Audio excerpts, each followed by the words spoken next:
Loveline is meant for an adult audience. Loveline may contain sexually oriented content. Listener discretion is advised. This is Loveline. Loveline. With Adam Carolla and Dr. Drew. Hey, everybody, it's Loveline. I'm Adam. That's Dr. Drew. Phone number 1-800-LOVE-191. Dr. Drew, board-certified physician, addiction medicine specialist. And it's my pleasure to welcome back to the show Kelly Who. Hello. Kelly has herself a little reoccurring role on CSI New York, Wednesday nights, 10 o'clock on CBS. Kelly is also a very interesting person. She was Miss Teen Hawaii, as well as Miss Hawaii. Miss Teen USA. I was Miss Teen USA. Miss Teen USA, and then Miss Hawaii USA. All right. Yeah, I didn't quite make it all the way to the big girl pageant. Hawaii and black belt. I like that. Miss USA is the one that Trump owns now.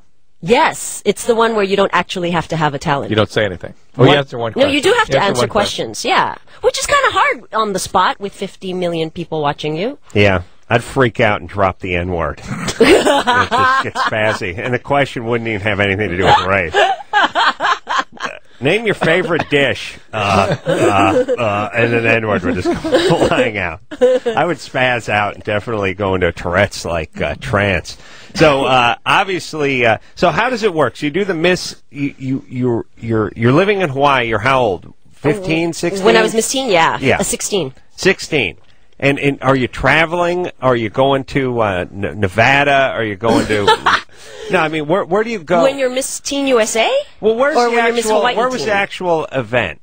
The event was in Miami, Florida. It was in Miami. Yeah, it was actually a pretty good place that year. Right. But it was in like January or something, and it was freezing cold. And you have to beat out everyone else on the island before you get to go? Yeah, but there's not that many people on the island. I think I only had to run against like 9 girls. Oh, really? Yeah. People, there's and 2 cows. There's this weird thing. Calling this poor ugly girls cows. Yeah, I know what you're saying. There's this thing in life. I'm putting it together with the class president, of which Drew was one. Really? Which is, it sounds impressive. It's like homecoming king too. I had a buddy who was a homecoming king. He wasn't even popular or anything. It's like someone puts your name on the ballot, and then you just get a choice. Because what happens is the popular people and the beautiful people and the captain of the football team, they don't run for homecoming king or queen oftentimes. Right. People nominate other people, and sometimes they do it as a goof, and once in a while one of the goofs makes it through the cracks. Like Carrie. And Didn't then you see Carrie? Then you get the pig's blood. Exactly. And then she uses her telepathy to torture the world. But perfect. No, Drew earned his spot as class president. I'm not taking anything away from him. But I am saying that it's not like the whole school is running for class president and you have to beat out 2,000 kids. Okay, but I want to know something. As class president, what do you actually do? Yeah, Drew. I was actually student body president. Oh, really? So, yeah. What is the difference? Yeah, what's the you difference? Sort of ran the whole thing. I mean, you ran la-di-da. No, anything that had to do with the student's relationship with the administration. Well, do you have class president too? Then there are classes that you'd meet with, and they'd give you their complaints and things that they wanted to do in terms of like let's have more parties. Well, no, there was more things like in our school, fighting about dress codes and scheduling and homework burdens and that kind of stuff. Yeah. So wait, as a class president, could you actually get it so people could get less homework? No, but you thought you were. You could feel like you were doing so something. It's just student feel like you're being heard. You're a puppet. Yeah. No, you're still. It's a banana republic. And you're just a stooge puppet well, there. Of course. You get the students a sense that they have a voice, but the reality it actually makes like a good mark on your record when you want to get into college, that's right? That's why Drew did it. But you don't actually accomplish anything as a president. Oh boy, this is tough. No, I don't. Kelly's tough. No, Kelly's good. No, she's tough. I'd have her. No. We'd have weekly meetings, and I would take stuff from the student body, and I'd present it to the administration, and have regular meetings with the administration about how things were running on the campus, and whether there were disciplinary problems. That's right. We needed a new headmaster. I was on the committee to find the new headmaster. Oh, wow. I rented that last weekend. Wow. So you went to like one of those really big prep schools then, because you had a headmaster. Right. Let me explain the title of his school. The Lord Fauntleroy School for Albino Hemophilia. was awesome. It was awesome. At a 7.5-man football team. But Drew, student body president and class president, see, in public school, I think means the same thing. No, because the student body president runs the structure, which the class president. I'm talking about like at North Hollywood High. There's always a student body president. Well, the student body president, we also called the class. It was the same guy. Wasn't two, we didn't have two different roles. Maybe the senior class president was also student body president. We would call him, president of the class or president of the school or student body president. Because each year you'd elect a president of your class, and as you get to be a senior, maybe your class president got to be the student body president. Yeah, I think we just had like class. And then there's always that idiot who ran for treasurer and stuff, and he would get up there and make a speech like, even though I'm running unopposed, I still need your. And I was like, really? Why do you need my vote? You're running unopposed. You vote for you, you're in. Landslide. Nobody votes for you. You're still in. You know what those speeches. How awful would it be though if he really didn't get elected? Yeah. Like if he was the only person running and still he did not get elected. He'd have to not vote for himself. It would hurt his self-esteem. But you know what it was? You know what it Kelly should be? just thinks about evil things. I know. Sitting here thinking about awful things for people. I'm just thinking how sad that would be. Like, would he be able to live? I understand. Would he kill himself? You just think about sad things for people to live through. That's all right, Kelly. Kelly's not sad. She's more diabolical. That's what I mean. Sad, diabolical. I'm worried about this person's mental being, well-being. I want to be sure he kills himself. I understand. No, Kelly understands. What they should start the speech, like the running unopposed people should start the speech not with, even though I'm running unopposed, I still need your vote. They should start it with, even though I'm running unopposed, I still want to make a goddamn speech. Because that's really what it is. Right. Because they don't need the vote, clearly. But, all I'm saying, I'm not trying to take anything away from the Miss Teen competition or the student body president. I'm just saying, sometimes people think, oh, I'll never win that. I'll never be up for that. Oftentimes, not everyone runs for it. Not everyone goes out for it. You'd be surprised sometimes. I recommend it because it helps with the college thing immensely. The other thing, I judged the Miss USA contest. Did you? Yeah. Where? In Gary, Indiana. In his underpants. Oh, wow. That's where they really are. At home. Did you have any girls trying to seduce you? Or? Oh, yeah. Of course. Yeah. He's a passionate man. That's why they won. No, I got to have dinner with Martha Stewart and Donald Trump that night. I love Martha. Yeah, I do too. I think she's awesome. She is. Why? Yeah. Because you both have a motor in you. I think you like that, right? Like you like someone with a motor in him. She's handling it much better than I am, though. But I think she's built this empire. And sure, she made a little slip, but who wouldn't have given the chance? Oh, look, well, I'm not sure it was a slip. It's not even. Look, if my money manager called me and said, hey, you know that X, Y, and Z stock we bought a bunch of a year ago? Yeah. I just heard that whatever drug they made is not going to get approved, so we should sell it. I'd go, no, sell it all. Right, exactly. You wouldn't even think twice. Yeah, especially somebody as busy as her. I would assume that's how it goes on, but then what they do is they bust you for perjury. Right. Because then they come after you. That's all she got busted for. That's what she got busted for. And she went, I didn't do that, and then they have records that shows that she did it. Okay, so which is the worst offense, the perjury or getting busted for that crime? There wasn't a crime. Well, obviously, it still is. There is a few things that are pending, but the point is, and we're no tax attorneys here, and we don't want to bore everyone, but the point is it's a little unscrupulous to say, you did something that really wasn't any big deal. You defend yourself by going, no, I didn't. And they go, you're lying. Now you're going to jail. Right. So they end up sending her to jail for denying the crappy, nonsensical crime that they accused her of. Right. Right? Yes, absolutely. Okay. The point Waste of tax dollars. They should have just made her pay like millions of gazillions of dollars to some charity or whatever. Thank you. She should just built a park somewhere in the inner city and moved on. Exactly. Yeah, I don't understand what we get obsessed with and how it works and how much money we're willing to spend or give certain things when there's not enough money to put people to check. Like, you just take a look at the government and Martha Stewart and the trial, and then we don't have enough guys to check the containers that come in from the Middle East off the transport boats. Really? Someone can't smarten up with the funds a little bit and start shifting them in certain directions? Always seems to land in favor of the attorneys, though, by the way. Somehow they seem to have an unlimited amount of money, whether it's Whitewater or Martha Stewart, whatever it is, they have unlimited funds, and they can just keep going forever and costing millions and billions of dollars. Somehow the guy gets $12 an hour for going down to the dock and sniffing around a container. No way. No, we can't afford him. No way. That's out of reach. Yes. We can't do that as a society. See? Yeah, we need the attorneys. Yeah, they're important. The guy checking the plutonium coming in from Uzbekistan, no, we don't need him. No, we don't need that guy. All right. Well, now that we're all, we can all agree that we're equally bitter about society. Yeah. Yes, Drew. Hey, before we go to calls, I'm still looking for a impotent diabetic male, a guy who's got erectile difficulties because of Chris diabetes. right here. No, because of diabetes, not just. I don't mean impotent in the sense of unable to engage. I mean, watch it out. Actual erectile difficulty from having mismanaged one's diabetes. Yeah. And then a woman who's having a sexual arousal difficulty or dryness. You've got Chris. From antidepressants, medication, or birth control pills. Let's do it. Or shots. The shot. How much are you paying? Look no further. You want to negotiate? you got the depot has done a thing to you? Yeah, Depot Kelly, you're not on anything, are you? I'm on everything. Live? Yeah. Kelly, I have allergies and asthma. Oh, yeah, she's just taken Zyrtec D or something. Was it Zyrtec? Allegra D. Oh, that's why she's all beaked up. Yeah. And then she's loaded up. Well, you guys have coffee. I got to keep coffee. She's beaked up on the. And then later on, I got to take a sleeping pill. Somehow it's come down. Isn't it comical when somebody like her has allergies? Why is it comical? I'll tell you why. Because you seem like such a fine specimen of human being. You're not supposed to have allergies. I am so sickly. It's not even funny. I see. You seem like the kind of person we need to freeze and study, or breed. We need to breed. Do you have children? I'm still trying not to have children. All right. Well, have those pills made you have sexual dysfunction? How much?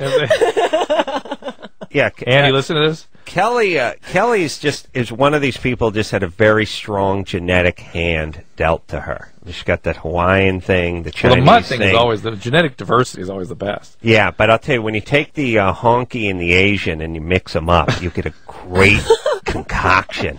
It's delightful. You know what I mean? It's like you're making a smoothie out of two fruits that aren't necessarily that good themselves, but you put them in the blender and it's marvelous. That's what the Asian and the white guy is. But you're Hawaiian and Chinese and English. Yeah, English. That's just another fruit. But let me tell you, the Hawaiian, that fruit ain't much good on its own either. No. They all died of syphilis and stuff.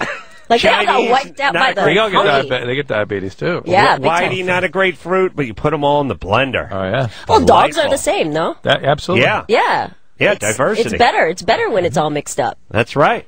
That's genetic diversity. Glad you're seeing things our way. I'm waiting for a break because I got to do a puff of my inhaler. Go ahead and do it now. It's comical. Okay. I could use it myself. Yeah, give Drew a shot. And if you got any pills, bring them over here. All the pills. Yeah, get some of that Xanax or something. Is it Advair or Flovent? What do you got? Drop a line of that. Drew, what's with these new weird puffers that look like change purses, and what the hell is this thing? Advair. I have to take this up. Oh. Kelly tried puffing on it, and it was blocked off. You're doing it wrong. Oh, really? Drew, sure how to do it. A little bit away from the mouth. Away from the mouth a bit, and so it's. You don't put it into your mouth, Drew. Let me have a nebulizes that way. Otherwise, you're shooting into your tongue. Hey, dude, don't bogart that inhaler. No, I don't have any problems. I have been doing this for years, and no one's ever told me that. Hold away. They have those spacers, That's what the spacers are for. I don't know what these spacers are. I like the idea. Thank God I've done this in front of him. As a doctor, you handed it to me and told me to take a hit, even though I have no it's still got problems my with tongue. my pulmonary system. Yes? So you put it away from your mouth. All right, Drew, let me just get this straight. You don't take an inhaler and put your lips on it. You shouldn't. Should. It's better to hold away a little bit. What, an inch? An inch or two, yeah. Or two? He's studying my pill jar. Two's kind of out there. And is this, she has like all these allergy things. It's 5 or 6. Singular, we got the asthma stuff. Baby, you're It's my travel case. I keep it in my purse because I travel all the time and I don't want to forget the important medications. Yeah. Drew, go to the lewd department and give me something. Roche, you have Klonopin or something here? What is that? What are you looking at? The blue stuff? The pink. Oh, the pink? Yeah. It's either Valium or... Valium. Give me one of those. Drew is looking... Klonopin? Let's just taste it. It's the stuff I got in Mexico for sleeping. Oh, yeah. Is that what that is? That's not. They call it Lexotan. That's not good. I'm going to need one of those. I got it from the medic. It's very addictive. Put one of those. Great. I'm taking one of those home. Seriously, you want some money? I'll give you $10 for one of those. Well, I do have that Allegra D in me, so I got to sleep somehow, right? You got to go did down. mention that before you came. Wow. She had to take a sleeping pill. She's like Elvis. It's getting that way. See, I need all this stuff just to survive. You don't want my genes. I suck. I would like your genes. Yes. You have Ambien too? Oh, Ambien. Yeah, because you know when you travel and you... Yeah, but you have the best. Klonopin too. Yeah. And the I know. Hey, Drew. I travel a lot. I'm no doctor, but do you have to put your fingers on every pill that's in there? Drew, I'll tell you, for a doctor, zero in the hygiene department. I mean, he may clean himself, but he sneezes in my face constantly. That's because he has children, too, you know? When you have kids, I think you lose a lot of sense of hygiene. What's the blue one? No, what's this? Roofie. That's a roofie. Old, actually, I haven't used that in a long time. Well, give me one of those. What is that, Drew? Come on, Drew, you're the doctor. Is that Xanax? All right, I'm going to take a call. Kelly, we got to talk here. We got to talk, kiddo. Oh, she's fine. I'll leave you my she's card. Fine. Leave these out. It's been in there forever. Yeah. Well, look, if you're not eating them, I'm going to eat them. Okay. All right. Let me. It's like a candy jar. Let me explain something, Kelly. I'll tell you something. Drew, tell me. Don't listen. Drew's an addiction medicine specialist, and he is seriously a little bit freaked out when I know, I can tell this. He's like studying this thing like it's life or death. Now, when he sees his pharmacy in your purse, he's a little freaked out by it. I'll tell you what would calm him down a little bit. What? If I said, yeah, give me one of those Klonopins, and he went, yeah, here you go, because a real drug addict would be like, no. Yeah, I got to say it for myself. So this is a very diabolical way of getting you to give him your medicine. If you give me one of those Klonopins, Drew will let you off the hook. If you don't, Drew will have you admitted tonight. Yes, $10. $10. What if I sell it to him for $10? Does that make me a Now you're a pusher. No, you'd have to give me one. one. Toss him one. Drew will and some reefer with it. Drew will get one of pocket in your purse. What do they call that, Drew? You're like 1088 or something. You throw her in the joint. Yeah. How's a doctor? You know, you do that nutty 5150. She'll give you the 5150. The nutty thing. He'll make a phone call and he'll 5150 your ass, and you'll be in the loony bin for 48 hours minus those 72. pills. Is that what they? You can make that phone call and that would really happen? He will. He will. So you don't want to piss him off then? You don't want to piss him off. You too. You're the one who's more susceptible than I am. You want to give my buddy, who's back on watching at this moment, some of those addictive medications. You got to give me. You got to give me. So this really boils down to the medication again. Yes, you will. Yes. What if I really need this stuff? You don't need all of them How tonight. bad are you going to feel if I can't sleep tonight? That's my point. If you need them that badly, Drew, get on the phone. Drew will 5150 you. Sidebar. She's got 4 different kinds of sleeping meds there. She'll be all right. Oh, yeah. Yeah. What are you, Jim Morrison? Just give me one of them. That's all. Okay, which color do you want? Drew, what's the best one? I want that blue one. The blue one? You want the blue one? No, I can't give you the blue one. Uh-oh. Get on the phone. 5150. Call the hospital. Get the guy with the giant butterfly net and chase her down. Oh, yeah. Oh, you'll be laughing when you're sleeping in a padded room. How's about a big white one? I don't know what those How's about a pink one? Those big white ones might be... what's the stuff? No, what's the stuff you wanted so badly? No, that big white one. But she'd get this. Might be a Quaalude, but it might be a Quaalude. Might be niacin too. I'm going to be carrying Quaaludes in my purse, traveling across country or Kelly. To what? You got some other stuff in there. You got stuff in there. That would be illegal? No. It's all legal. Of similar kinds of potency. All right. I'm just saying, Kelly. Unless you want Drew to put you in lockdown for 72 hours, you pick a pill that you're willing to part with, and you give it to the Okay, you can have a Singular. How's that? And everything we said about that genetic superiority stuff, I really think that a little bit. I know. Now, Drew, go get something good. I don't want to take I don't want to take birth control tonight with a couple of beers and think I'm getting buzzed. You're afraid of growing boobs. Yes. Joanna? 9 boobs. Yeah. Joanna? You're 19. I'm serious. You got to part with one, and Drew will give you a break. Let me look at what else is there. No. I'm scared now. What's the pink one at the bottom? Yeah, what's the pink one on the allergies? bottom? That's your Allegra D. Give me something from the middle. What is this one, Drew? That's the good stuff you said. Is it a good one? That's the Mexico stuff. Okay, that's good enough. Am I going to get arrested for this? Because I think you're not supposed to. You'll be very happy with All that. right. Thank you. Do not take that before driving home. No. Seriously. Take it while I'm driving home. Seriously. Joanna?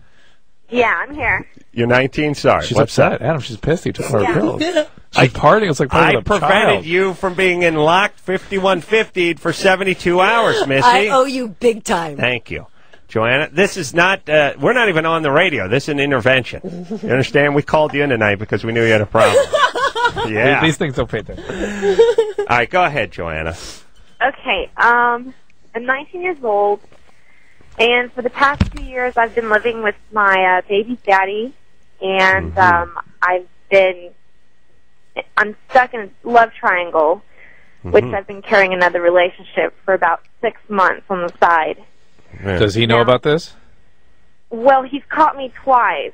Like, not actually in person, but, like, going through my phone. All right, Joanna, what's the plan here? What's the plan? You're 19, you've got a child, you're living with a guy, you're cheating, you've got total chaos in your life. What's the plan? Okay, well, this is where I'm confused. See, at the beginning of the relationship, it was very abusive between me and the baby's daddy. And when I finally left him, he changed, which I can actually admit that he has changed. Well, one of the things that people do sometimes when they're in these abusive dances is they can change role from abuser to abusee, or vice versa. Yeah, and look, people change when you kick them out and they cool off. They move back in, they pick up again. Yeah, and this isn't a change. This is just a shift in your position in this dance. Yeah, how do you know he's changed? How long has it been since he's changed? For about a good 4 months. No, that's, yeah, 4 I think months. that's long enough. Yeah, but the change is that he's become the victim and you become the abuser now. Exactly. So what my question is this my way of, like, venting my anger towards him through all the... Yeah, toward your dad, too. Whatever made you be the victim is also making you be the abuser. This is not a change in either of you. It's just you flipped. You flipped your roles. This is not real change. Well, also... This was in both of you already. To real change... you guys would cease the abuse. And you want the real abuse to begin. Wait till this guy moves in with a head full of knowing what you did with this other guy. Oh, gosh. Yeah, that's when the abuse begins. Yeah. When he breaks it out again, it's going to be really, really bad. He will not. He has not changed as though this is never. Well, has he gotten sober or been to therapy or anything? Neither of the two. It's just like a change that happened. Yeah. Then he hasn't really changed. No, he's just mellowed out because you kicked him out. And by the way, listen, people, you got to learn to read people. He's on his best behavior when he sees you. Yeah. He's abusive, so you toss him out. It's like a guy that's throwing too many parties in the apartment, and so the landlord tosses him out, and he's trying to explain to him that he's changed his ways, and he goes to bed early. Sure, he's going to say anything he can until he gets back in. Right. Then the parties begin. That's right. Obviously. You don't understand this when you're 19. You just think, the guy had 7 weeks. He's a different guy now. Yeah, he was beating the crap out of me before, but he's changed. Well, he was 19 and a half back then. Now he's 19 and 5/8. It's a different man. Totally different thing. No therapy, no sobriety. Just a new man. Do you think that a man can change once he has a child, though? They do change. In what way? If he was abusive before, or maybe if he was a cheater. I had a girlfriend whose husband was a cheater. I could see the cheating thing stop, but the abusive stuff doesn't. Here's the thing. Guys change when they have kids when they're 38 or 42. I was just going to say, not at 19. It's more a function of the testosterone levels are falling, and they find value in domestic life, and they want to protect it. They're waiting to die. And they start waiting to die, yeah. Joanna? All right. How about, look, I don't trust the old guy. I don't trust the new guy. How about you focus on not crapping out any more kids and not screwing up the one you have? Yeah. There we go. Yeah, that'd be a good plan. How about you not get your kid to resent you the way you resent your parents? Wouldn't that be a treat? True. It'd be awesome. I mean, imagine, let's just go into the future. Imagine your kid is 19 and feels the way about you that you feel about your parents. Wouldn't that be a horrible feeling? Wouldn't that be nice? No. Yeah. Right. Right. I mean, listen, everybody, there's a good game to play. You know, all you people that have these horrible parents and you just think you seethe and you're so angry at your mom and the stepdad and the abuse and how you have no respect for them and all. Imagine your kid just hating you. I mean, forget about failing as a parent. That's failing as a human being. Your kid just doesn't like you. Mom, I'm so mad at you. I'm so mad at you, Mom. My parents made me, even though I hate them, they made me into a good person. Who cares if they beat the crap out of me? It made me who I am, and therefore, my kid one day will respect. Oh, well, that's not much of a BS. Right. Think about this TV show, this Nanny 911 now. Have you seen it? I love that show. Yeah, look at the parents every time you go in there. Right. At least one of them is severely disturbed. Right. And they downplay the physical abuse and stuff that's going on in these households, but it is profound. You think there's a lot of physical abuse? Profound. Just judging by the kids' behaviors. And but at least one of the parent has like a major psychiatric problem. If Kelly wasn't high as a kite right now, she would really be rocking by that. Yeah, she'd be crying. It's just the allergy pills, I swear. Oh, yeah. What's this? Yeah. I'm looking over here, a stack of pharmacy. Got to paint RX on the side of that purse. Absolutely. All right, let's take ourselves a little break. Well, you know what, though? Can I just tell you something? Don't you think she should never, ever tell? Who? Her... The guy, the guy he knows already. No. Oh, he knows already. She made sure he found out about it. She got caught twice. Yeah. Then she has to leave because he's going to hate her for the rest of his life. Let me say something. It's not even caught. He abused her, and she made sure that she found out that he found out about her and the other guy. It was her way of getting back at him. Of course it was. That's fine. It's great. Now I get it. Look, everyone, do all this all you want. Just don't do it in front of a kid, you retards. Or once you're a parent, stop. That's right. No, I don't mean in front of. I just mean, look, every 19-year-old's going to have the chaotic, is going to have the energy and the testosterone and the hormones, and you cheated, and I'm coming over your house, I'm burning out on your lawn, I'm coming in, who's that guy, whose truck is parked out front of your house, that's my best friend, all that. Fine. Get it out of your system, and then crap out the kids. Yes, later. Thank you. All right. Kelly Who here tonight. We will. We're going to take a break. Drew's going to take a urine sample, and I don't need to. I got all the drugs right in front of me. Let's get the urine sample. All right. We'll be right back after this.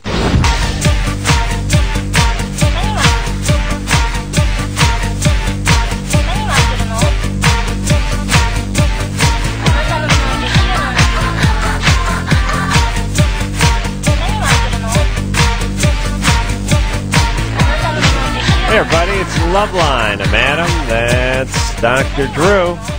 And who's in here tonight? Kelly Who. That's who. Kelly can be... You know what that's from? What is it from? That's my imitation of the Latino mom when I call to ask where my Mexican maid is.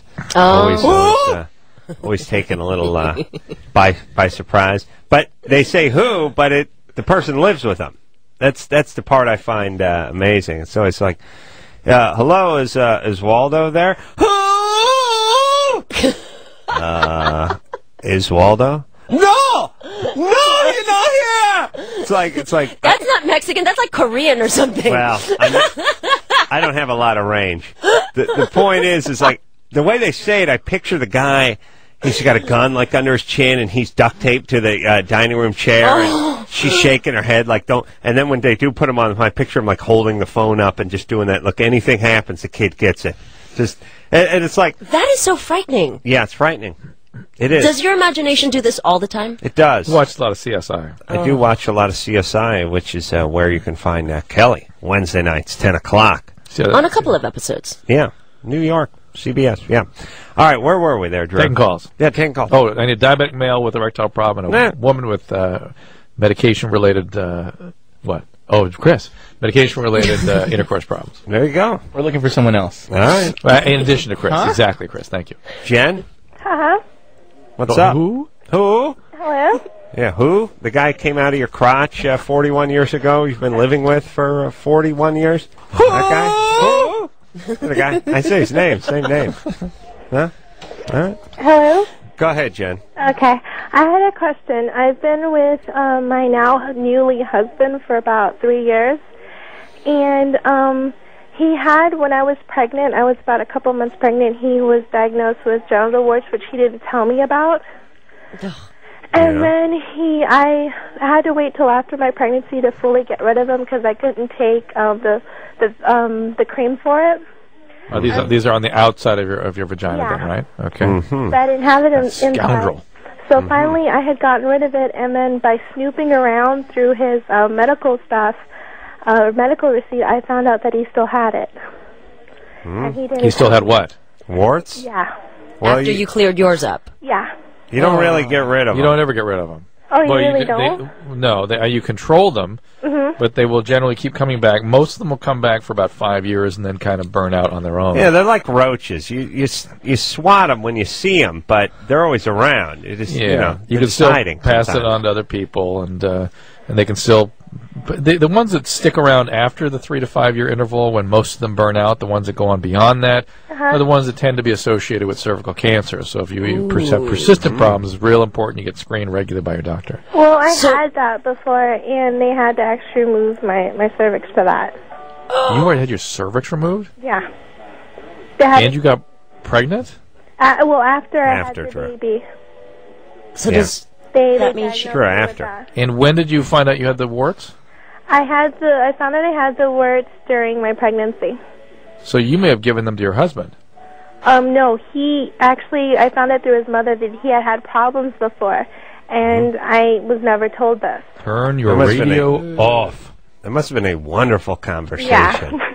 A real Hills Brothers International Coffee moment. That's hideous. You and Mom sitting around, out on the lawn, drinking some French rose, talking about the son's I'm actually warts. surprised his mother knew. If he's hiding it from her. So weird, yeah. True. What do you think your folks know about you and your venereal past? Well, I thought it was really maybe more weird. than you know. She had asked questions because I was complaining of a lot of problems, and I had a lot of health problems, and I told her, well, the last recent one, she started to kind of nosy around and kind of ask questions, and I didn't know really what to say, so I just finally decided to tell her the truth, because I'm an honest person anyway, and that's when she told me. Yeah, pop-up. Hey, I'm starting to hear something in Jen's voice. Yeah, that's what I'm thinking. What's going on with you? I don't have the radio on. Okay. So. Turn that radio off. But is something going on with you? Were you ever victimized? Yeah, when I was younger. How old were you when that started? I was maybe the most I remember was I was molested right around 8, and then I was raped a couple of times. Okay, well, either of those may have been where you picked up the warts. It doesn't have to have been your husband. He may have gotten them from you. Well, what about Mom? Ratting him out. Mom said he had warts. Yeah, but maybe he knew. They've been together 3 years. Yeah. Maybe she found about it 2.5 years ago. Jen? Yeah. What happened? Who molested you when you were 8? I was by an uncle. I definitely hear 6, 7. You sure you weren't younger than 8? All I remember is 8. Yeah, it's that shakiness in the voice, huh? The little. Close your eyes. Start saying the alphabet to us, Jen. A, B, C, D, E, F, G. Does that sound like an adult here? Or sound like a mother? Yeah. That's a kid. Yeah, they get locked into whatever age they were where they got molested. Oh, that's why you can figure out the age. Yeah. Just imagine in your mind how old the child is that you hear the voice of. Sweet Spirit. That's how it works. Yeah, what it is they sound different when they get molested at 4 or 5 than they do at 8 or 9, and then after that they just get angry. Yeah. I mean after 12 it just. You mean they'd carry a 4-year-old's voice? You can tell. It just evokes in you. It may not be specifically a 4-year-old's voice, but when you listen and you think, what age child is that speaking? You can literally peg it. Yeah, that just means that's the age I got abused. What if they go through therapy? Does their voice change? It changes. It can. It does? Yeah, it can. Wow. In our experience. Yeah, it's because it's not really the tone exactly. A lot of it's just the cadence and the sort of... Look, here's the thing. Racists sort of sound racist, and Republicans sort of sound Republican, and hippies sound hippie, and gay sounds gay, and abuse sounds abused. You know what I mean? Right. Like, why is abuse any different than gay? Right. So, Kelly, now recite the alphabet. We'll close our eyes. Who, me? Yeah.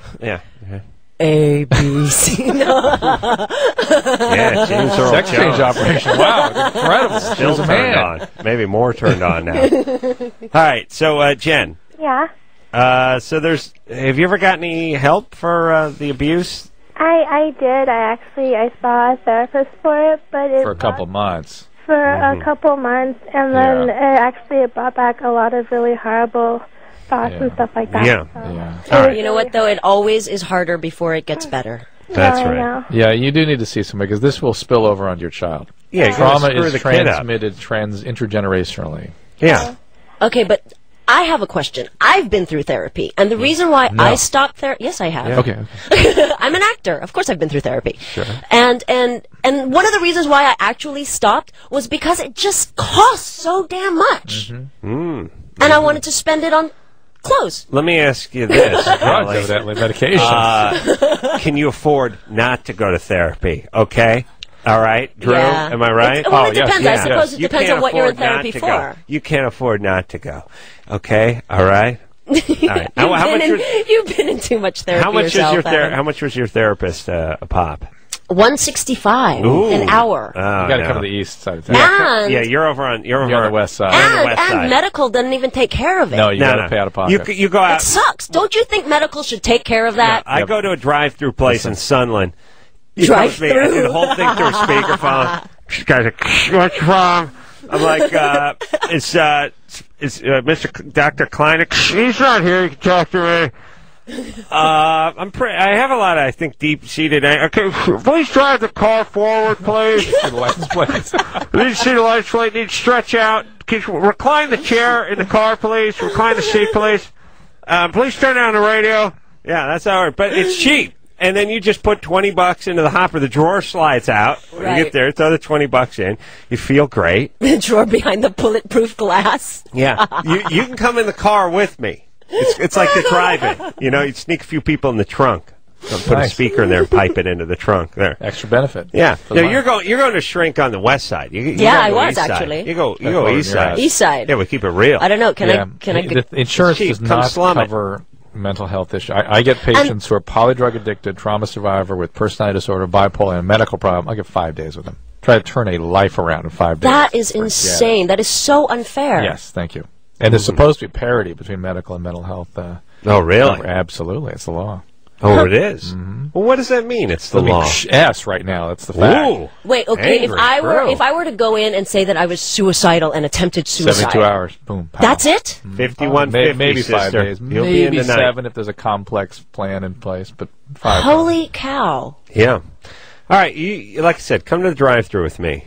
Be fine. Yeah. Okay, I'd love to hear all of your problems. Yeah, and I'll sort of do the talking, but I'll be like, "Hey, my friend Kelly Who is here. Is she in X1, X2? What's she in? She was in she was in the Scorpion King. Okay, I'm gonna start masturbating. It's inappropriate, and I don't think some of these people are actual doctors, but it's the process that's important. The therapeutic process. That's half of the healing actually going. Yeah. All right, let's take a break. Okay. We're gonna speak to Jonah when we come back. Jonah from Mississippi. How many Jonahs are there in Mississippi? 22. Never had a wet dream. Heard it's supposed to be common. Let's know if it's good, bad, or I don't know what. Kelly Who in here tonight. CSI, New York, CBS. Wednesday nights at 10 o'clock. We'll take a quick break. Oh, yes. We'll do that, too. We got a little music, too. We'll do all that after this. Hey, everybody. It's Loveline. I'm Adam. That's Dr. Drew. Kelly Who here tonight. Who? Kelly's starred in such movies as X2 and Cradle of the Grave, Scorpion King. Is it weird that I'm beginning to find that very sensuous, that who? Yeah. More than weird. You're going to have it on your outgoing message on your phone machine. Yes, I will. That'd be good. Like, Anderson, you could probably time it where Kelly could go, "Hi, this is Kelly." Right, there you go. I'm not home right now. How about just when the phone rings, instead of a bell or tone, she gets the who? I like the outgoing. Why don't you Will you try do that for me? Try to time it. Try to do it. Anderson, you get ready. Kelly, you do a nice outgoing message on your phone machine, and I'll let you do the Kelly. Let Anderson do the who part. Hi, this is Kelly. Who? I'm not available at the moment. I like that. Yeah. I like that. That's good. I think we're going to have to use that. Can we get a recording of that? Very strong. Very strong. All right. Sexy. We're, sassy and sexy. Kelly has herself a CD out. Well, it's not my CD personally. You're going to make me sound like I'm actually a singer. I'm not. Oh, I didn't know you didn't. I thought it was your CD. No. It's for tsunami relief. It's called Forever in Our Hearts. Who's singing in it? A bunch of different people. It's on the back. This gentleman named Jason Miller of this band called Godhead. I don't know. Oh, yeah, no. Yeah. He's awesome. Papa Roach? He actually put it all together. P.O.D. Chevelle. Oh. Yeah, we've got Brian McKnight singing. Right. Maya has got a role in it. I mean, it's amazing how many people will come together. How did you get involved in it? Because they wanted just anyone who would be a part, who would celebrities who would come in and sing in the chorus. Peanut from 311. Wow. And so, were you singing in the chorus? Very softly. Can you sing? No. No, okay. No, so I was there, and it's gonna, and the reason why I made an appearance also is because it's gonna be shown on MTV, and they're gonna make a whole video of it, and all the proceeds of the sale of this song goes to tsunami relief. So you can go to tsunami-relief-song.com or .org and download it, or go to iTunes and download it. So should we hear it now, or talk to Jonah? I want to talk to Kyle. Speaking of, well, no, wait a minute. You teased Jonah. You teased Jonah. Right, Jonah. Right. No, this was something else. All right. Wait, this wasn't the tsunami relief thing, was it? No. No, it's something else. All right, then we'll talk to Jonah, and we'll hear the song when we come back. Jonah? Hey, how you doing? 22, what's up? The wet dream thing, well, yeah. First of all, I'd just like to say I've been in Captain McCord withdrawal for about 5 years now. Yeah. Good times. Good times. She was our co-host on the TV show, Loveline. Good girl. Also, Kelly, who loved you in Surf Ninjas? Oh, yeah. Ninjas, right on. It was you. Yeah. Yeah. Okay, anyway. Let me just say this. The reason Jonah's not having wet dreams is because he's watching Surf Ninjas? He's draining the tank every night before he goes to bed. Absolutely. That's what I was going to say. Yeah. He started draining it at a young age. No doubt about it. Yeah. Jonah, you're beating off so much. That's why you're not having a wet dream. If your tank's empty, ain't nothing coming out. God doesn't have to take it out if you take it out yourself.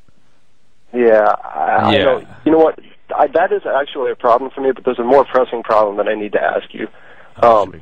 Dr. Drew, I'm actually applying to medical school, and I smoke weed about 3 or 4 times a week, and I just want to know if there's like an ethical problem. I don't think it's a problem in terms of addiction or anything, but no, it's not. No, not really. No, there's doctors that smoke and drink. Yeah, the problem you have to concern yourself with is whether or not this is the beginning of an addictive process, and be sure you get. I treat lots of doctors. Believe me, just being an addict doesn't prevent you from being a physician, but it does need to be taken care of if indeed it develops full blown. What would you consider full blown? Like how many times a week? If it starts having consequences. Like more than once a week, I look into it. Well, he says, 3-4 times a week? Yeah, Go ahead and make that 5-6 times a week. Right. He's sort of trying to skip a couple days a week.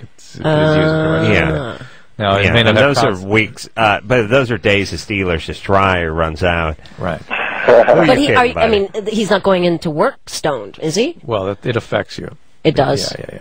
Yeah. Oh, yeah. The memory, right? It affects judgment, memory, a lot of things. But the point is, though, it's fine. But you just because you're an addict doesn't preclude you from being a doctor. I know a lot of great doctors that are recovering addicts. Yeah. All right. So listen, Jonah, you're 22. It's going to be tough to get through med school if you're smoking a lot of weed. You aren't. Those third residency and third and fourth year is not going to work. Here's the thing about people who smoke a lot of weed. They really have no, I guess it's this way with most people are addicted to anything, but especially weed. People that drink understand that they're affected and wouldn't attempt to get loaded perhaps and teach an elementary school class. Or here's the thing about guys who smoke weed. Guys who smoke weed think they can have a bong load at 7:15 in the morning just going to work. They will say, I have to smoke in order to be normal or to function. It regulates me. It mellows me out. You know how you're all uptight and everything? No, this mellows me out, and I can go about my day. And what they don't understand is there's a profound effect on them, and everybody around knows it. You can see it. They don't even know it. They just think they're stupid for the most part, or forgetful, or out of it, or not paying attention. But what I'm saying is people that are alcoholics don't, drink a fifth of Kamchatka and head off to work. They just know they have a problem. Guys who smoke weed go, I have bong load every morning, go to work, and you know what? I'm the best employee on the floor. And the reality is sometimes it takes a while for the effects to begin to emerge. It may be 5 years, even 10 or 15 years before people start to have the more biological effects. And so there's a reality component to this, which is it doesn't affect them that much that people really notice. Yeah, but who are you kidding? You would be much more effective at whatever your job is if you weren't stoned. That has been shown over and over and over again. Yes, that's true. Believe me, I know what it's like to be stoned. I've been stoned millions of times. You're just not quite. Whatever you were, you're not quite as good as you were. That's all. I'm not saying you're not more relaxed. Maybe the jobs, the stresses aren't getting to you, but you're nowhere near as effective as you would be if you weren't stoned. I mean, it's pretty obvious. The people that are stoned all the time too do really stupid things. They drive away with the coffee mug on the roof of the car, and they can't find the keys and everything. And you go, dude, you're stoned. And they go, no, that wasn't because I was stoned. Yeah. And I always go, you better hope it's because you were stoned. Otherwise, you're stupid. Right. You got the choice between stupid and stoned. Go stoned. Right. You can put the bong down. You can't take the dunce hat off. You know what I mean? That's right. Do you think pot would actually lower your IQ? Doesn't lower IQ, no. No.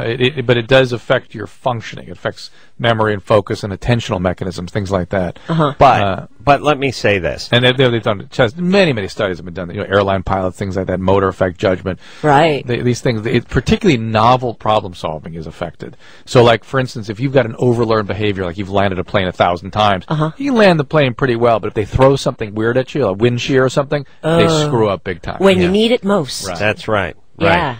No, and here's the thing about your IQ. Like, I don't think sleep deprivation lowers your IQ, but you do 2.5 hours sleep and then go do a bunch of interviews, and we'll see how quick and lucid and funny you are. You know, if your IQ is essentially lower. Yeah. Right. Right. All right. If not practically, at least. Well, practically. Yeah, thank you. It is practically lower. All right, well, Kelly Hu here tonight. We'll take ourselves a quick break. We'll be right back after this. Oh, yes. Oh, yes. Oh.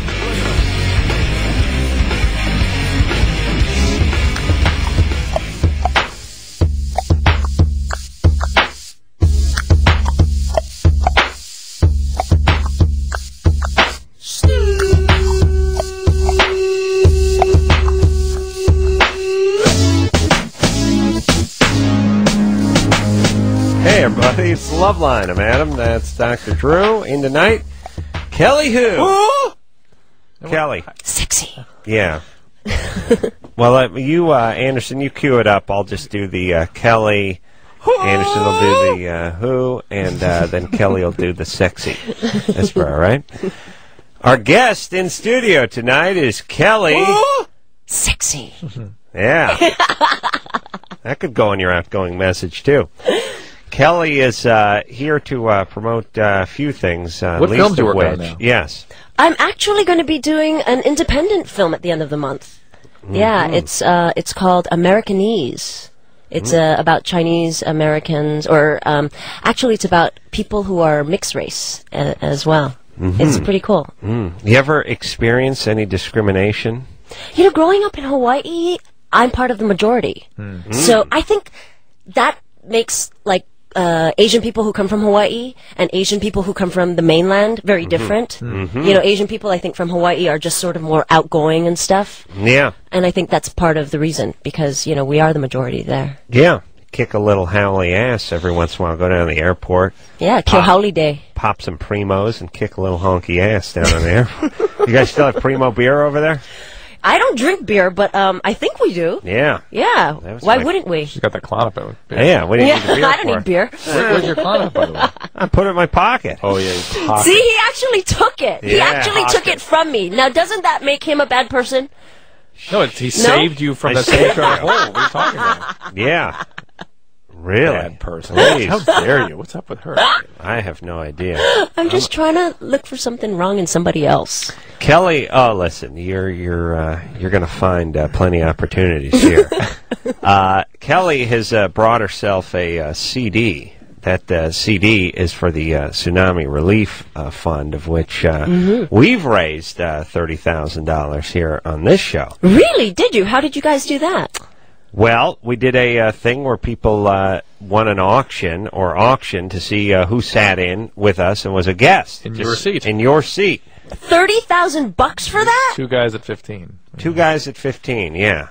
Wow. Yes. They got ripped off, didn't they? Yes. Well, that's cool. Yeah. Wow. But you know what? Good for them. They were how generous. That's very awesome. Generous. Yeah. Were they students? Who could afford that? Who?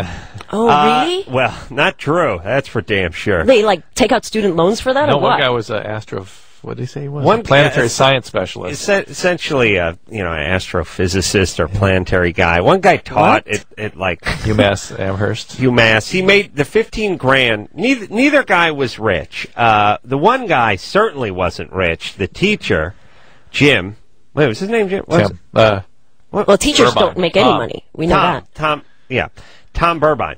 Tom was a teacher, right, but he was a professor and, probably made 85 grand a year, maybe 90, but 15%. And he was willing to give you 15,000 out of that? Yes, he was. He had made it one of his life goals to be on this show. Yes. Well, mission accomplished then. Cross that off the list. The other guy was a realtor who was probably a little more financially successful than Tom was, but still a very generous act. Wow. But I started thinking about it, and it just seemed there was something sort of liberating. The fact that this guy made 15 grand. Here's my point. If you give, if you make $1 billion and you give 15 grand, then it ain't no big thing, and you sit in here and you don't get much of a rush out of it. These guys both said, here's the way we're going to approach life. We have certain things we'd like to say we did before we go into the grave. I have a list. You have a list, yeah. Right? Am I on that at all? No, I've crossed you out. Oh. You want your drugs back? Listen, we'll both get hopped up. We'll get it on. We won't even remember. It'd be awesome. Who knows? Maybe we did it already. We don't know. That's why you're crossed off the list, Adam. Oh, wow. Done. I admire. You have a list as well. I do. I have a list. An actual list in my palm pilot. What's on it? What's on it? I want to I want to do a balloon safari in Africa. Is there such a thing? Really? Yes, you do a safari by air balloon. There's such a thing? Yes, right, yes. Yeah. I want to swim with whales. Next? Yeah. What kind of whales? Have to be like killer whales? Or? No, not killer whales. Okay, right. Swim with whales. Swim with whales. So humpback whales. What else? Oh, I did this December 2 Christmases ago. Mm-hmm. I went to Machu Picchu. I hiked the Inca Trail to Machu Picchu. Okay. Yeah. Wow, that's something. What else do I have on my list? Hang gliding. I want to do hang gliding. Wow. Kind of scary. Yeah. Why don't you combine the hang gliding with the balloon thing over Africa? Yeah. And then I end up landing in some patch of forest. And exactly. Compound fracture. The femur and the hyenas are coming around. It's getting dark. Safe. Yeah. Wow. Ambitious. What else? Anything good? Any film you want to be perform with somebody or work with somebody? No, because that kind of stuff you can't control. Come on. All the stuff on my list is stuff that I can actually do if I make the time to do it. True. This is not a career list. Just curious. This is a life list. How dare me for thinking that? Well, see, that's where you're at, man. You're the man. Yeah, and simple stuff like wanting to paint a picture. I want to paint something that I actually like. Mm-hmm. Ooh. I haven't started the painting process yet. Right. But I have, I can do that when I'm old. I want to do all the young stuff. On your Palm Pilot. Yeah. I want to run a marathon, which I've actually started training for. Okay. Which one? Kind of hard with the asthma, but I can do it. Which one? LA 2040. No. I want to do Hawaii. Hawaii. Yeah, and I want to be able to make it some kind of benefit for some charity. All right. Well, you got a list. Yeah, I got a list. I think people should have actual lists that they can cross out. All right. Well, these guys had a list, That's great. We were on their list. That's awesome. True. You got a list? No, but I'm gonna make one though. I got some lists. I got some things on my list, as you know. I would like I would like to have to jump into a body of water with a knife in my mouth.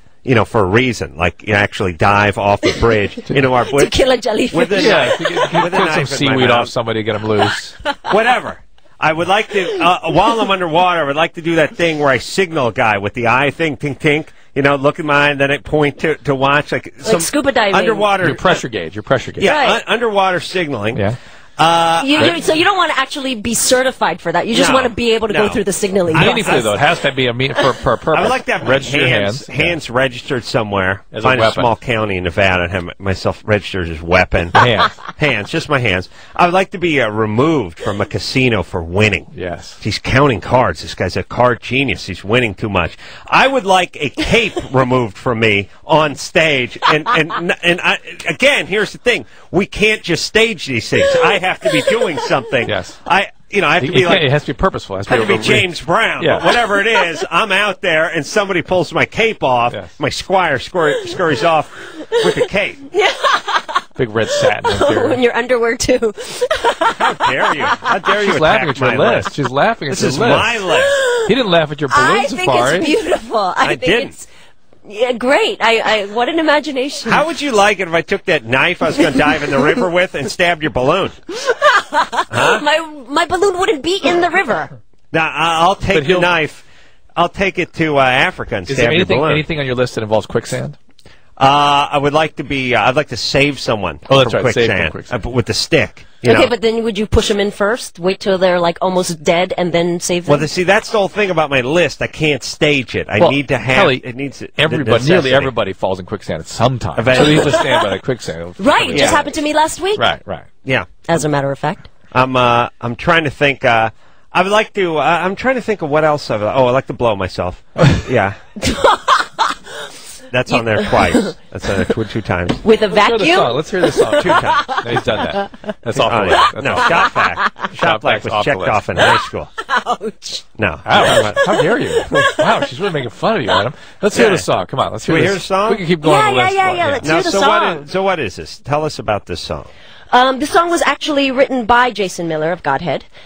He brought a bunch of these artists together, including Brian McKnight, Rosalind Sanchez, Maya, Nate Dogg, is this for Fifi sale? Dobson. Yes, it is. It's on sale online at tsunami-relief-song.com or .org. It doesn't matter, and also on iTunes. It's a little bit hard to find it on iTunes. I tried to go on, and there's like 3 of these Forever in Our Hearts songs. All right, so the proceeds are going to a very worthy cause. Yes, it goes to musicforrelief.org, which also helps the tsunami victims. Mm-hmm. All right, you ready? Here we go. Yep, it is Loveline, Kelly Hu, in here tonight. That's a little something she was involved with, just a little background singing for a worthy cause. Tsunami Relief, buy that CD. Money goes to Tsunami Relief. I saw the interview with Petra, the hot model, who was caught up. Oh, yeah. Oh, her husband got pulled away. It wasn't her husband. It was her photographer, boyfriend. I tell you, no one gets tail like this. Photographers, chefs, and photographers. Well, in New York, hot tail. No, it's producers in L.A. who get it all, right? Yeah. From all the hot girls who want to be actors, and in New York, for all the girls who want to be models, all the guys say that they're photographers. Yeah. It's a great gig. I mean, this guy seemed like a good guy and everything. They were leaving. They were packing. They were going. Rushing to the airport. And the thing, he was like in the bathroom, and she was getting ready, and they just blew right through the room and sucked everyone all over the place, and he just got sucked out to sea, and she got clinged to a tree. Yeesh. Crazy, pelvis smashed in 10 places, bleeding internally. I didn't know you had that many bones in your pelvis. Well, the pelvis got broken into multiple pieces. Oh. Yeah. Wow. Well, yeah, everything's on the bottom floor because there are all these just sort of bungalows that are out on the beach. And seeing these, they had footage of the tide receding and people playing out, heading out into it and stuff. Oh my goodness! I would do the same thing. If I was on the beach and the tide started rolling in and fish started flopping around, I'd just go chasing it. See, growing up in Hawaii, you know not to do that. You know as soon as I remember my mom warning me as a kid, if you see the tide receding and all of a sudden you can see the fish or coral at the bottom, to run for higher ground. Isn't that interesting? Yeah. And we have tsunami alerts, these horns that go off every month. Yeah. Yeah. No, I did the same thing in North Hollywood. Just replace tsunami with hobo. And the same thing. Guy when smells of fortified wine and he looks like he's going to cut you. Start running. Yeah, right. That's how it worked. Yeah, hobo relief. It all depends on where you come from. Yeah. You're growing up in a good place, ironically, when you have when the tsunami relief horn blows, when the tsunami warning horn blows. Was it an actual horn or just a guy in a conch? Blowing a conch with grass skirt. No, No, and it's on TV as well. Like all of they test the televisions as well. For tsunamis? Well, when they do the horns and the horns are blowing, you can hear them in the distance. It's like on your televisions, all the channels, all the network channels they have like a special symbol that they show, and it's like this is just a warning. But if if it was a real air raid signals, right? Yeah. Yeah, we had the 3-stage smog alert. Yeah, that was our version of that. Yeah, North Hollywood. Yeah, there'll be recess is going to be indoors today, folks. We got a smog alert. Fantastic. So romantic. Wow. Look back on it. Very romantic. Dangerous, but romantic. All right, let's talk to Ray, who's 18. Ray? Yes. Oh, female Ray. What's happening? Okay, I'll start at the beginning. Okay, like 2 weeks ago, me and my boyfriend, we were having sex without a condom. Yeah. He would, like, pull out every time. But, last Tuesday, he didn't. And so I got the morning after pill on Thursday, and I took it. Great. Good girl. And I was supposed to get my period Sunday, but I started the patch on Sunday. I got birth control also. Great. But Smart I girl. got my period, and I feel really, like, crappy. Well, the feeling crappy, you're going to feel kind of tired and bloated from starting the pill up. Don't worry about not having your period. You'll have it next time around. Patch, not the what did I say, pill? Yeah, you said pill. Yeah, patch, same thing. Oh, okay. But you'll have your period next time around. Don't worry about it this time. Like, I don't know, because we were having sex for like 2 weeks without a condom. Yeah. Oh, you think you might be pregnant.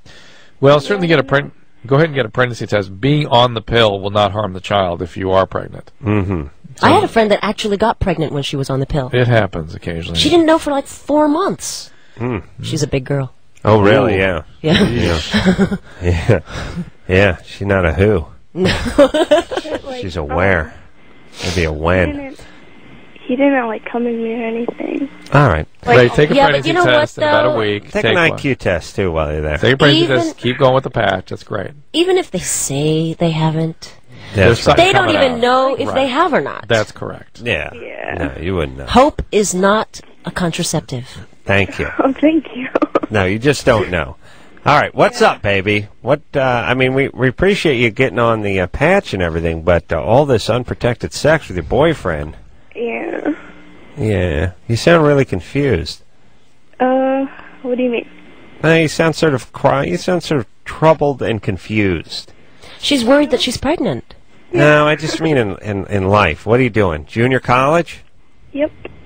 Shocking! No, Shocking. I graduated high school early. I'm smart. Yeah, but he's worried about the junior college yeah, how about the respite? 125 times you had unprotected sex with your boyfriend and promised to pull out? Like 4. Okay, and why did you graduate high school early? Because I finished everything She finished high school early because she finished everything. Oh, because she finished things. Okay. She finished everything. I didn't know you had finished She things. finished because she finished. I see. This is junior college material, if I've ever heard it. And finishing, listen, finishing high school early so that you can head to junior college is like you just chomping down your last meal so you can hurry up and get to the gallows. Like, just at least enjoy, or chomp down your last meal and then skip the gallows. Then hop the wall. Yeah. But finishing high school early just to go to junior college, what the hell kind of plan is that? Yeah. You'll be in junior college well into your 30s, and all your classmates who you left a semester early from will have graduated from Ivy League schools. Ray, what's going on? Why did you leave high school early? No, because I finished all my classes early, and I was able to... Adam, you got that? You taking notes? Here we go. Right now. Here we go. So I heard she hadn't completed her classes. No, she finished high school early because... She finished her classes early? There you go. So all right. So what would you guys suggest, though, that if she had, like, gotten all her credits done early... Go to college.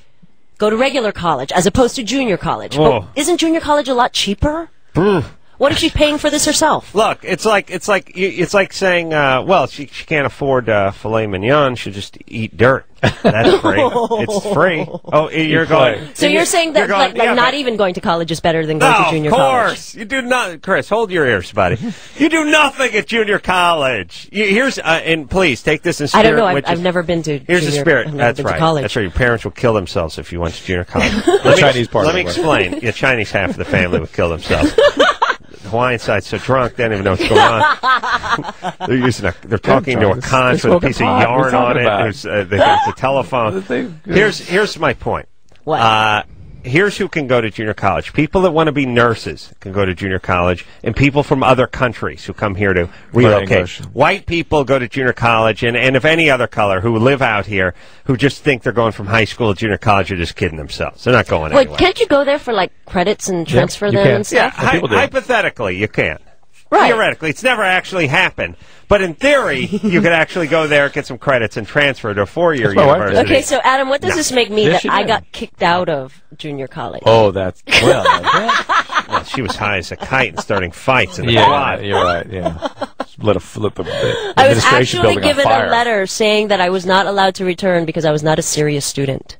Really? Well, because I kept dropping out because I was a working actress. Yeah. Where'd you go? Santa Monica. Yeah.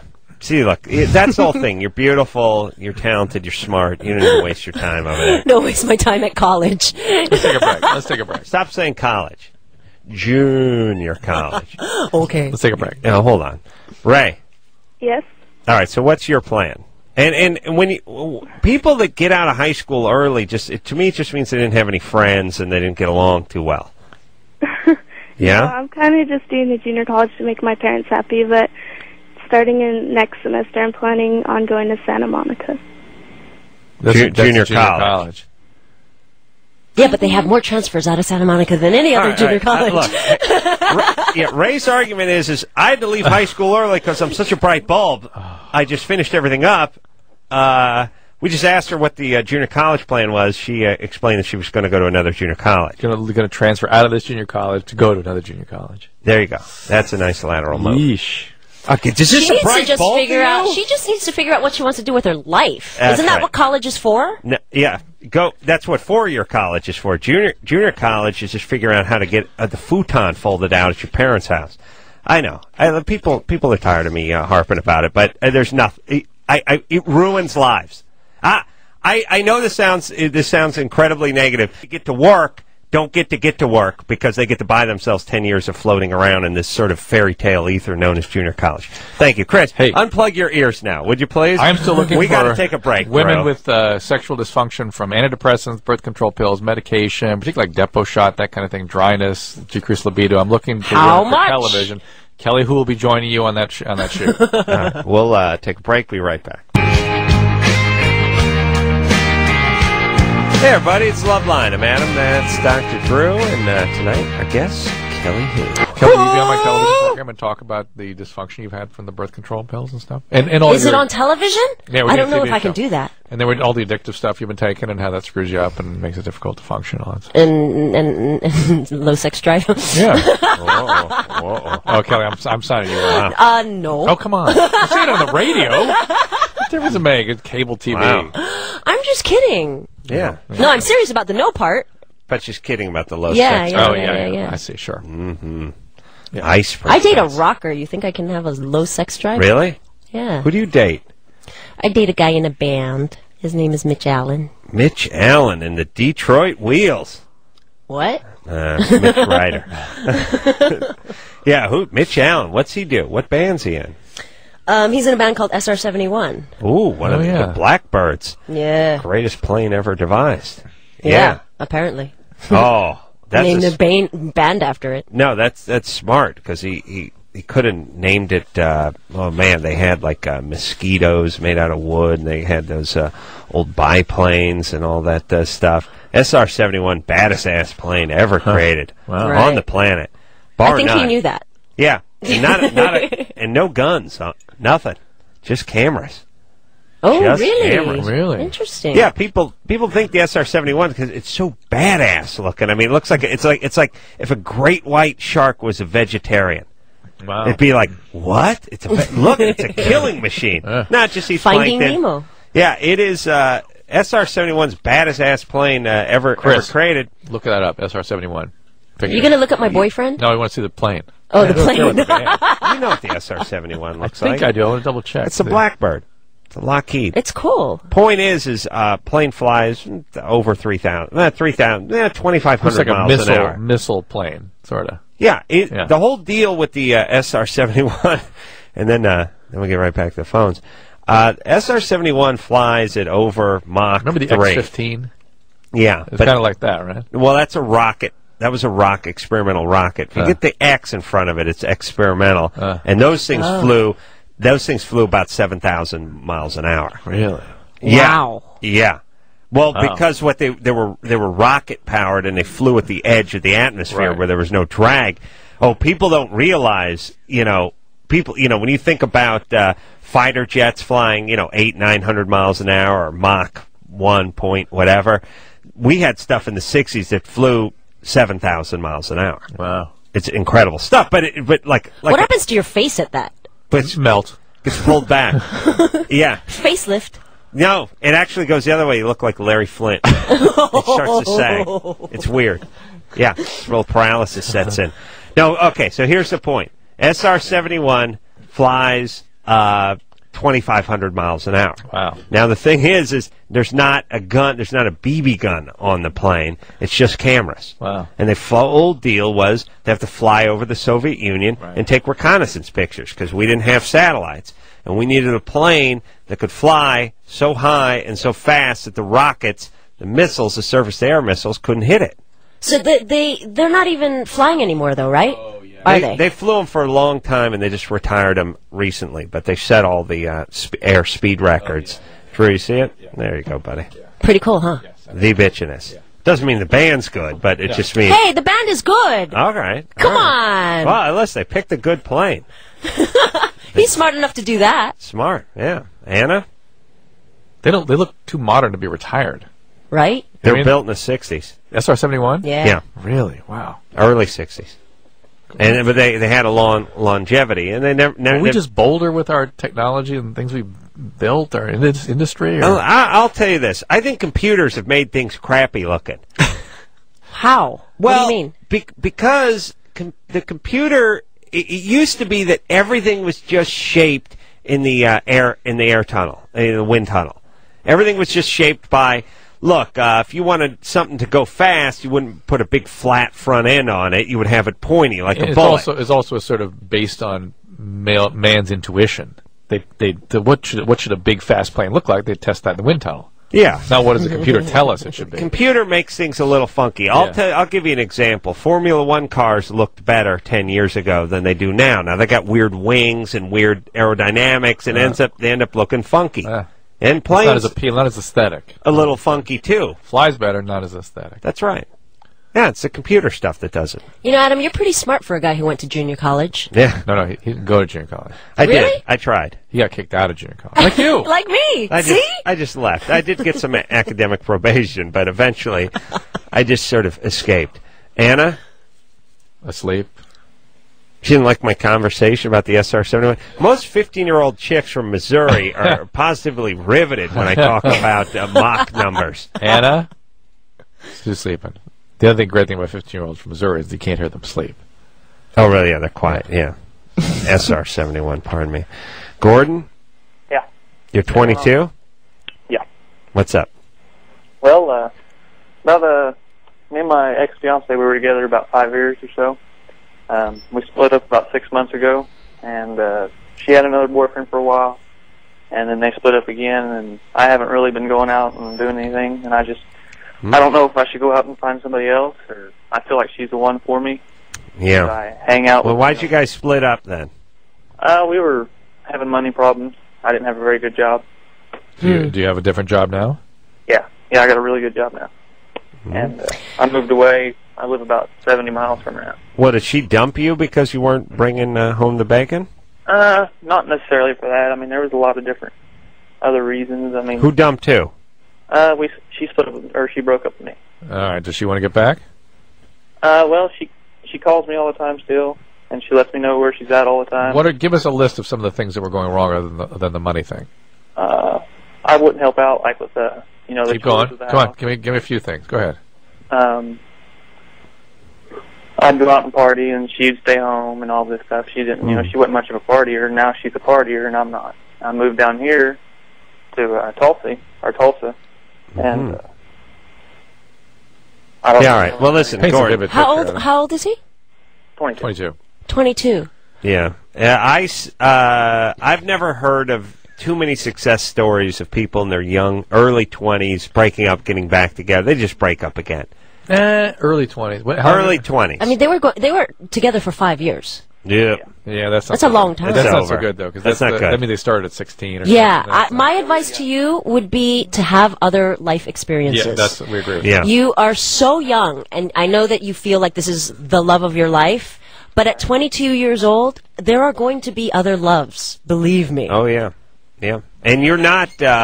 you know, that's what, originally when I fell in love with the picture of the chick on the raft box. Raft? Yeah, it was a raft box. Well, back in the day is the only way you get a picture.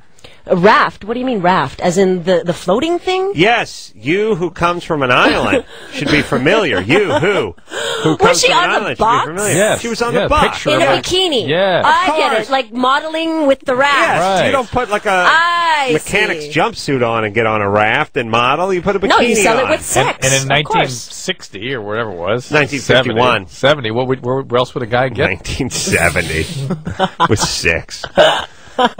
Listen, here's Drew constantly trying to make me as old and as cheap as he is. Here's the deal. I didn't think I'd ever love again. And then you found Patty Farinelli. And then I found Miss 1978, 79.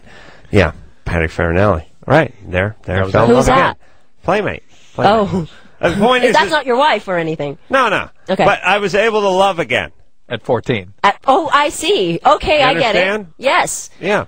All right. Point taken. Gig Gangle came along, and that was another one. Gig Gangle. Yeah, she was hot, too. She was like 70, 79, 80. Yeah. All right, that's Drew's lady, by the way. So the point is look, you break up. You're with someone for 5 years. You break up for a reason. Just get away from them. And you only want to get back together with her because you can't get anything outside. And that's not a reason. He's afraid. Kelly says, get some more life experience. Come on, here we go. Break it down. Yeah. He's scared that he's never going to find anybody who's going to love him as much as this girl. Right. Or no, he vice can't. versa. He can't. Here's the thing. He's 22. He's calling from Tulsa. He can't pull any tail down. Right. He wants to go back to a familiar place. Well, he says he hasn't been going out and trying. Gordon. Yeah. What do you do for a living? I build submersible oil pumps. What? Commercial oil pumps. Submersible oil pumps. Oh, submersible oil pumps. Submersible oil pumps. Right. Okay, and I'm guessing you don't work with a ton of hot chicks, right? No. Let me think for a second. No. Yeah. There's a couple of ex-playmates, but by and large, mostly guys. And where do you meet women?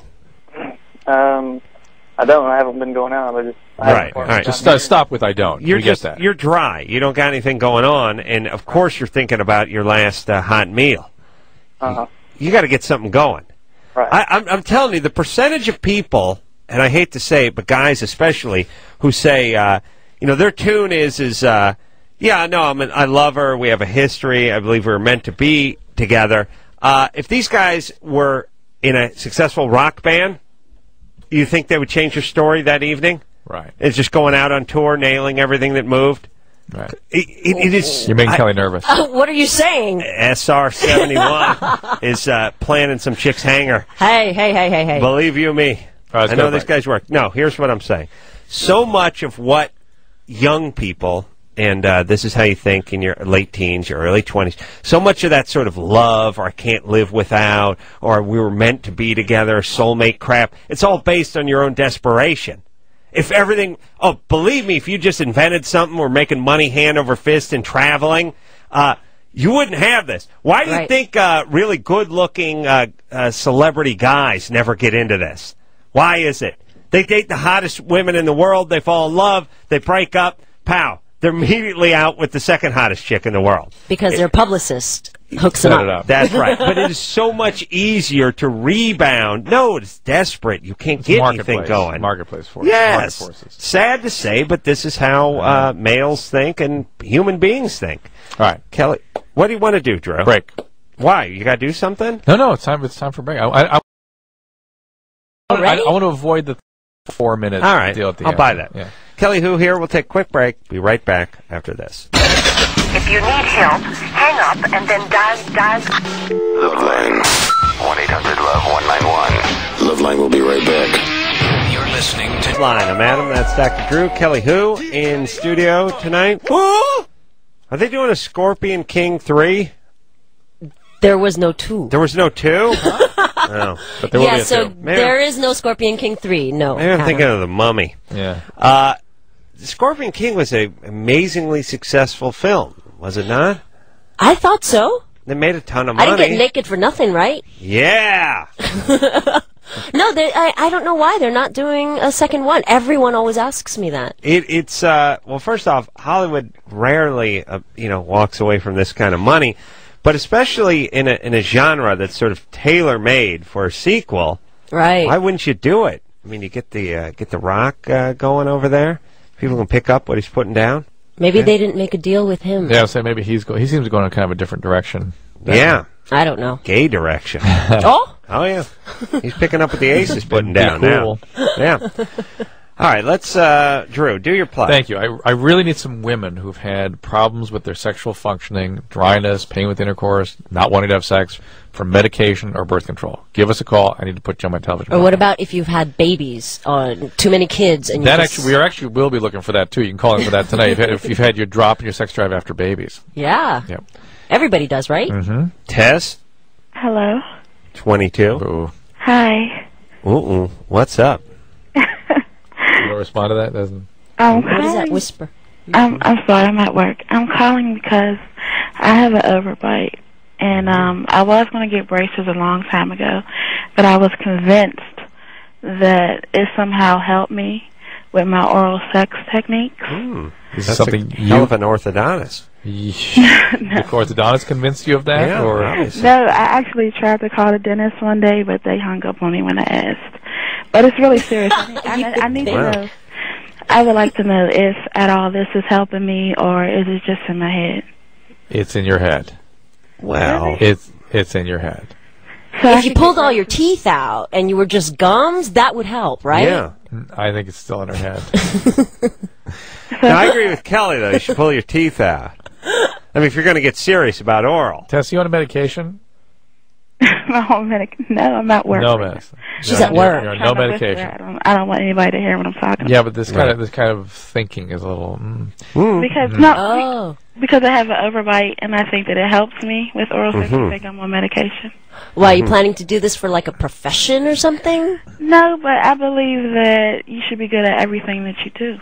Yeah. What are you doing for a living? What? What are you doing for a living? Talking on the phone to us? I'm a data entry operator. All right. What's that bringing you down an hour? I make like $13 an hour. All right. Not bad, but you can do better. So you just apply that same zest for oral sex and that those decrees you make about being better at everything you do, and you apply them to work. But you know what, Adam? It's not all about money. I mean, what if she really does just get pleasure of giving good sex? But let's think about it this way, Tess. Do you ever hear men, or anybody else for that matter, talking about mouth structure having an effect on oral sex in the male? I don't think a guy really cares. No, he doesn't. No, he does not, and he certainly doesn't care about an overbite. My deviated septum, though, that holds me back. That gets in the way. You got your face, as you say. Yeah. It's what it sounds. You can't breathe through your nose. No, exactly. Well, Kelly has that problem too. She can appreciate it. Where's your Flonase? Do you have Flonase? Yes. Well, you know what? I stopped taking Flonase, but I think I'm going to start again. See? I knew that. How'd I know that? Yeah. Here's what it sounds like. It sounds like. I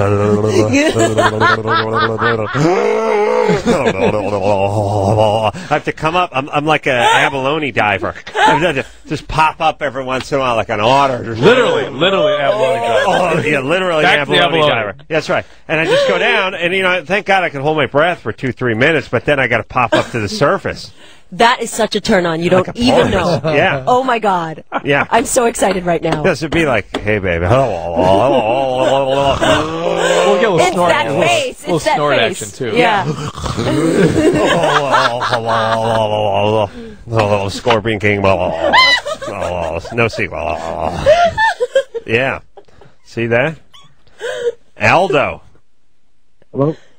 Oh, Mr. Personality. What's happening on, Aldo? Hey, not much. I was just calling to say about the whole SR-71 you're talking about. Yeah, that's the Blackbird. The super, not the band? Super airplane. Yeah, I'm talking about the plane, actually. Mm-hmm. It went into service in 1969, got retired in 1989, and then went back into service about 1991 or 92. And wow! Oh, my God! Somebody hold the phones! I can't believe that! Mm-hmm. Thanks. What else do you know about the aircraft, Aldo? I think it holds about 6 to 7. Boy. That's right. In L.A. to New York. Speed records. New York to like Paris, like 2 hours and 40 minutes. Yeah, something like that. Yeah. Huh. Yeah, we need one of those. Yeah. To go from New York to Paris. How about New York to Los Angeles? Yeah. Yeah, we really need one of those. You guys did mention the guns on it. I think they did put guns on it at one time, but the plane was kind of faster than the gun, so the guns were shooting and the bullets ended up behind the plane. Yeah, I don't think they did that. No, or maybe it couldn't. They could be shooting in back of them. Because, by the way, the bullets were going the same speed as the plane when they're fired. That's a good point. Yeah. And then secondly, they would do that math. Yeah. They would be so stupid it would make a plane that flies 3,000 miles an hour and then go, wait a minute, we shot the tail section off. So we're trying to fire on a MiG. Yeah. Look that up, Chris. You know, that Insane Clown Posse little drop gave me a sort of a little nostalgia. Do we have the one about his joke? I haven't heard that one in a long time. Oh, where Violent J tells a joke? Yeah. The only weight I lift is my own, my big fat ass every day when I wake up. That was pretty good. My fat ass. Oh, my God. Hey, play that again. What is this from? You're into the Insane Clown Posse, are you not? Yeah. That was them. All right, well, that's them. There you go. All right. Who are we going to talk to, Drew? Who's been on hold for the longest? No, talk to five. That's a good person. It's been on hold for 46 minutes. Oh, We're my cutting them off. All right. Josh. Yes. Drew's going to be of no help on this call because he's going to sit it out because he didn't want to talk to you. He's going to sulk, but you've been on hold for 46 minutes, so I'm going to give you the last 45 seconds of the show. Well, thank you. I appreciate it. You can't last more than 3 minutes in bed. Well, yeah. All right. Oh. You have a girlfriend? I do. And Still, yeah. All right, here's the thing. You can try masturbating an hour before sex. Okay. Or even a couple times before. Or a couple times. And get busy with the oral sex, because that's when the clock starts. That's when they start the meter. Again. That's when they start it. It's called the Carolla principle. That's right. You punch in when the oral begins. Like a lot of guys who only last 3 minutes in the sack, give them 17 minutes oral. Now you're at 20 minutes. That's also a small penis guy thing. Ooh, right? Yeah, well, if you guys say so. with small penises, Kelly, they're down there for like hours. Is that good? Ooh. Yeah, it's great. Of course it is. There you go. Yeah, it's a good thing. It's Carolla principle. Yeah, like I said, Carolla principle. See, so all of a sudden he's a bad sex guy because he's only 3 minutes, and all of a sudden now he's turned into an amazing sex guy because he's giving all this oral sex. It's why we're learning something about Kelly's preferences. No kidding. It's why you have to hire. Not just mine. Everyone's Most. That's why you have to hire the disabled. They work harder. They show up earlier. They don't steal things. Yeah. They step it up. They've got to compensate. Yeah. See? They got a little chip on their shoulder. Oh, so what you're saying is we should be sleeping with more handicapped people. Oh, yes. Well, handicapped. No, handicapped. Okay, yeah. I'm talking about handicapped, and I'm talking about simultaneously. Okay.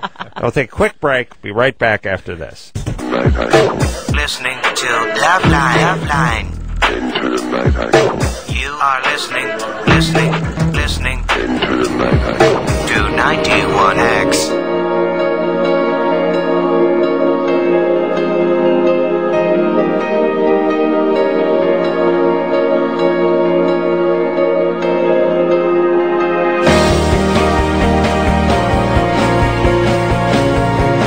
Yeah, that's it. That's the show, everybody. What are you going to do? Tell you what you're going to do. Kelly who? No. Go into that website, tsunami-relief-song.com. That's right. Thank you. Yeah. That was an extended dance version of my Who. Kelly, always a delight. Come back anytime you like. Thank you very much. I love being here. I learned so much. We love having you. 2 years. I'm gonna take this pill when I get home tonight and figure out. Make sure you take it when you get home, though, right? You can't take it with your other medicine. You don't want to mix medicine with the booze. The red wine medicine. A little red wine in the pill, just to activate it. A little kick. All right. So until next time, this is Adam Carolla for Dr. Drew saying mahalo. Hello, is Waldo there?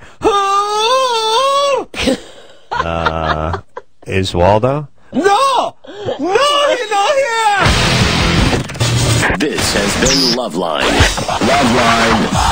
The opinions expressed on this show are not necessarily those of the staff, management, sponsors, or this station. The producer for Loveline is Ann Ingold. Loveline is a presentation of Westwood One Entertainment.